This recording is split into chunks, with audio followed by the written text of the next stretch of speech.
Salut tout le monde, j'espère que ça va. Dans l'épisode du jour, j'ai reçu et monté le S1 de chez SC Project, que tu peux voir juste ici à côté de ma jambe, regarde là, avec mes chaussettes blanches.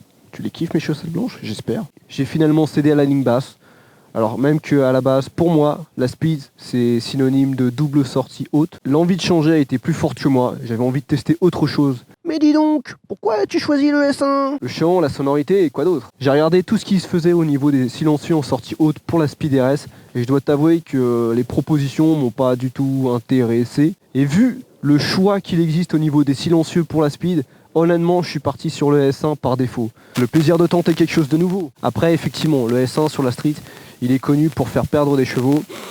Je me suis dit, je vais quand même prendre le risque. C'est un gros moulin, c'est 1050. On verra ce que ça donne. Sans plus tarder, voici les images de l'installation du pot. Néanmoins, plusieurs choses à savoir. La partie la plus compliquée, c'est la désinstallation des haros. Pour une raison assez simple, puisque ça demande de démonter des morceaux de la coque arrière, ainsi que la selle, ce qui te donne accès à certaines fixations. En soi, il n'y a que 4 ou 5 écrous à dévisser pour virer les haros, mais ce travail de démontage, c'est le plus long quoi.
Ensuite, quand tu passes à l'installation du S1, c'est de l'emboîtage pur et simple. Il faut simplement veiller au bon ajustement des différentes pièces et des pas de vis. Ça se fait les doigts dans le nez sans aucune difficulté.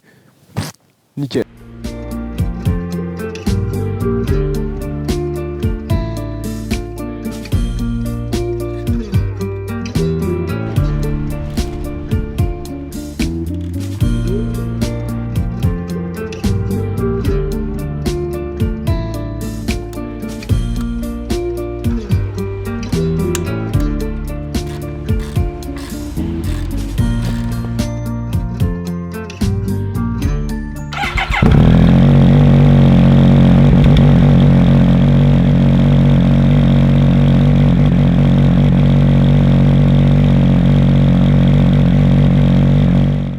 Mais dis donc, quelles sont tes premières impressions?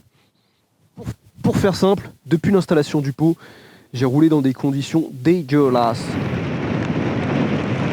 Oh putain de merde! Dégueulasse! Il a pas arrêté de pleuvoir, donc c'est pas le moment de prendre des risques et de tester vraiment le truc à fond. La principale différence que j'ai remarqué avec l'installation de ce pot, c'est le gain de poids, puisqu'on économise quand même 7 kg par rapport au haro. Bah putain, ça se ressent énormément. La moto, elle a plus de gouache, elle envoie plus, et pourtant j'ai roulé en mode pluie toute la semaine. C'était assez surprenant en fait. À un moment, la moto, elle a tout simplement décidé de désactiver le TC. J'ai pas compris pourquoi il n'y avait pas plus d'infos.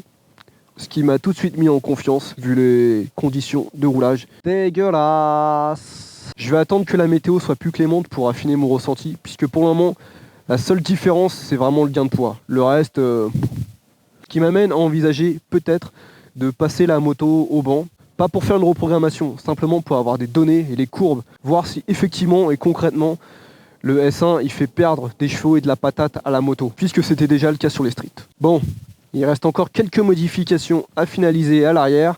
Je te montrerai ça dans les prochaines semaines, avec je pense aussi une petite session ASMR S1, histoire de faire vibrer ton chibre, petit Salgo. En attendant, d'ici là, porte-toi bien, fais attention à toi. On est en décembre, je suis en t-shirt, c'est magnifique. À la prochaine, ciao.